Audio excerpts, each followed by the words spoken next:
Hey Love Englishers, welcome back. Now, if you didn't already know, we don't just teach normal English language. No, yes, we have other talents.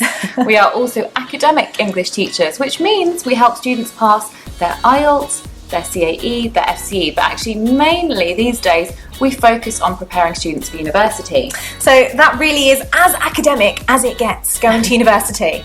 And actually, to be honest, when it comes to university English compared to IELTS, I actually think it's a stage up. It is a stage up, definitely. So today, if you are a student who is studying at a university and you have to write your assignments in English, or maybe you're actually at an English university or an American university, but English is not your first language, and you're like, having lots of problems with writing in English and the academic style, this lesson is for you. It really is, and to be honest, I think not just people that are learning English as a second language. For everybody, you need to know this to write academic essays in English. That's right, it's our guide to academic style.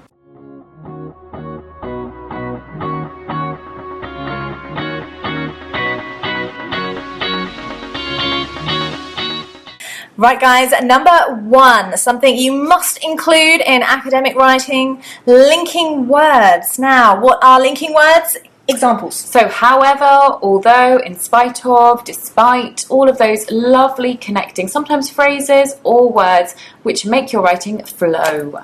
They really do help, and the important thing is it's not basic like and but. No. These are really basic and you want to avoid them, and you want to make sure that you use a variety of linking words. Yeah. So if you've used however in the previous sentence, use on the other hand, or although in the next sentence. Yes, it's true. Also, guys, they help to organise your writing. They actually help the reader to understand the flow, because we have some linking words which are to say more, and we have others which are to say something different. So I'm going to say something negative or the opposite. We call those contrast linking words. And we have others, don't we, Leila? We've got linking words for reason, so why something happens. And the result as well. So we've got therefore, as, basically instead of saying so and because. We have consequently, subsequently, all of those really help the reader to be able to follow what you're saying, your train of thought. So these linking words add to the style, the tone and register of your essay. It needs to sound formal. There is nothing more formal than an academic essay. Yeah, absolutely, guys. So add them in. I say to my students, if you're not using at least 5 per paragraph, there's a problem, actually. Yeah. So really start to learn them. And actually, we've got some great links to linking word lists and things like that, which we'll put in the description box. Number 2, I'm afraid that at this level you can't write sentences like the cat sat on the mat anymore. You need to use sentences with 2 clauses, so or more even, and these are called complex sentences. Now, a complex sentence is several clauses linked together, saying different things or adding extra information. Now, if you use a complex sentence, immediately your academic style and the academic standard goes up. In IELTS, using complex sentences is very important. Any IELTS writing marker would see a complex sentence, and even if it's not totally correct, they will be impressed that you tried that structure. So, Leila, what is a complex sentence? What are the kind of things you can use? Well, the main ones, of course, are relative clauses. We've got basic relative clauses, so when you have which and where and who. Yeah. For example, India is a country where they eat lots of chili. Good, perfect. Thank you, Sabrah, for saving me there. Exactly. So relative clauses, but there's lots more besides. You can have participle clauses. The list is endless. Conditional sentences. Yes, would I be always say sentence. Add a conditional sentence, especially in conclusions where you are hypothesizing the result of something or the inaction of something. They work really well in conclusions. They really do. If you can use a second conditional or a third conditional in your IELTS, your examiner is going to be impressed. So, complex sentences, guys, try to have several clauses. Now, this can be a little bit difficult, so again, we're going to give you some examples with some links in the description box. The other thing I just want to add is don't be scared of making mistakes. You will actually score higher for attempting these complex sentences and making a few mistakes than sticking with the present simple. Yeah, definitely. Present simple, come on.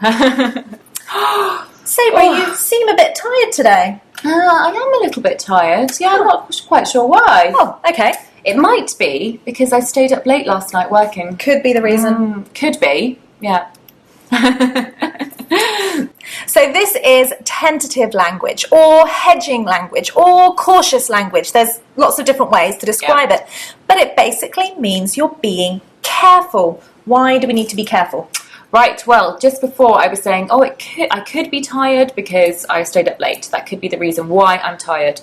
Now here, this was just an example, but if you make too strong statements in academic writing, you have to be very careful because can you prove it? Who are you? Do you have a PhD? So students will often do things like write very strong sentences like smoking is bad for you. It is bad for you, and lots of people know that. However, in academic writing, we have to prove things. We have to argue our case. So we would have to say something like, many people have argued that smoking is a bad habit, or is considered to be a bad habit, or could be considered to be a bad habit. So we make it more gentle. It also means that you're anticipating a counter-argument. So you're acknowledging that your opinion is not the only one. Otherwise, you can sound, well, really arrogant. Yes, that's a very good point, actually, Leila. Yeah. So, Leila, tell us some more expressions we can use in tentative language. Well, speculative language is the other one, isn't it? Yeah, you can. So I think the easiest are probably using modal verbs. So it could be, it might be, maybe. Yeah. These work really well. We've also got more advanced ones like tend to. So seems to be. Yeah. So women tend to enjoy shopping. Yeah. Not all women do. You have to be very careful. Some women hate shopping. So Sabrah hates it. But the point is, you are acknowledging that you cannot generalize. You cannot say all people are like this. Absolutely, yes. So tentative language, hedging language. Again, some links in the description box. Number 4, guys, you need to use verbs of reference. So this is when we're referring often to the work of another writer or the argument of someone else. So for example, we could say, imagine we're arguing about, let's see, chocolate being bad for you. And we could say that Leila Walters et al. has suggested that chocolate in small doses is in fact maybe not as bad for you as some people think. So there we were using hedging language, but also I was referring to her opinion. It's a verb of reference, to refer to somebody else's opinion. This is really important when you are using academic references. So you probably wouldn't reference me, but it's a good example. But it's a great way to use it when we are talking about pieces of work. So talking about research that's been done. Yeah. The other thing I think that's really important, if we don't necessarily have a researcher that we want to refer to, it's a way of avoiding I think or the people think. So many people have argued. Instead of saying they argued or they said, it doesn't sound great. Sound academic. And there's lots of these, guys. There is, for example, suggested, claimed, pointed out. Sorry, 2 of us. Pointed out. Yeah. Claimed. Yeah. Demonstrated is a bit stronger. Ooh, good one. Asserted. Yes, asserted, great, yeah. Avoid shown, it's a bit too simple. Lots of students say, oh, this has shown that. And it is okay in IELTS, but if you're going to the next level, I would say, yes, don't use shown. Yeah. Tell and said, avoid it. Yeah. Right, now, we mentioned before that using I, we, these personal pronouns, please don't do it. IELTS do say that you can say, in my opinion, I'm of the opinion. However, at university level, we do really avoid this. Yeah, and CAE as well. They tend to prefer. Exactly. And what we often use are passive forms to avoid this. So instead of saying she said, we could say it has been said. Yes, exactly. This makes it neutral, actually. We know that it's your opinion. Yeah, the reader understands that it's your opinion, but it doesn't sound personal that way. It doesn't sound like, oh, I think that, oh, in my opinion. This sounds, as Leila was saying before, arrogant. And also, who are you? You know, you are just a student trying to argue a point. So you have to be very careful about saying too much your own opinion. You have to argue it properly. So, of course, as Sabrah mentioned earlier, having more complex sentences, well, this ticks that box too. It does, absolutely, yeah. Using passive structures immediately. When I'm marking a paper, when an IELTS examiner is marking your paper, they see a passive structure, brilliant. You are going to score much higher on your language range, even if you make 1 or 2 minor errors. Attempting the passives is a huge thing. It's great. It is, yeah. It could be argued that, it could be suggested that. Here are 2 example sentences of the passive, and also reference, referring. Let us know if you would like more lessons on the passive structure. How confident are you with these tenses? They're quite complex and they do take a bit of practice. That's right. What happened there? Active or passive? I have been abused. Leila was hit by Sabrah. What is that in the active? Comment below, guys. Let's test your grammar.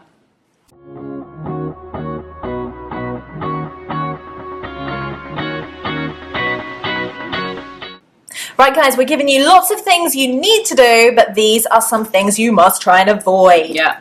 Okay, so these are the don'ts, guys. Right, guys, number 1 is my personal hate. I've always said to my students, don't do this because it's really annoying for teachers, actually. And that is using vague time phrases.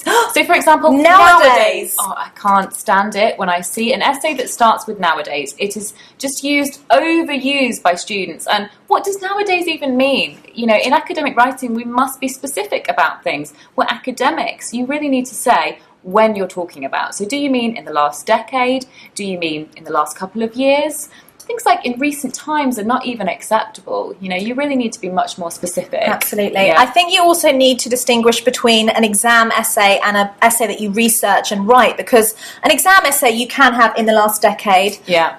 But if it's a research paper, you need specific dates, guys. Yeah, you do. You need to say, from 2005, this has been happening. Yeah, exactly. So don't use vague time phrases. Be specific as much as you can.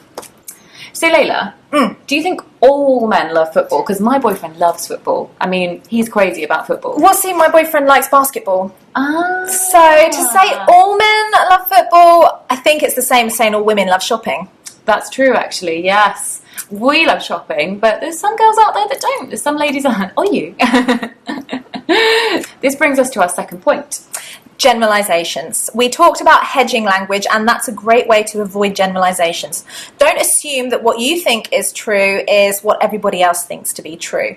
You could say instead, many men like football, or a significant number of women may enjoy shopping. Yes. But again, seeming too arrogant and thinking that you know what everybody likes, what everybody does, is just not how we write. Or try and be more specific than that. Things like in particular countries, in particular regions, it could be argued that many women like this, or many men play football. I know in some parts of the world, you know, football isn't the most popular sport. So if you were writing about sports, you would have to be more specific, for example. So yes, avoiding generalizations and assumptions, we call them.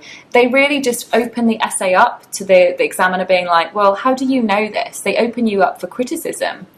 Right, guys, if there is one way to lose points in an academic essay, it is to say I, my, she, or something like that. Personal pronouns are a big no-no.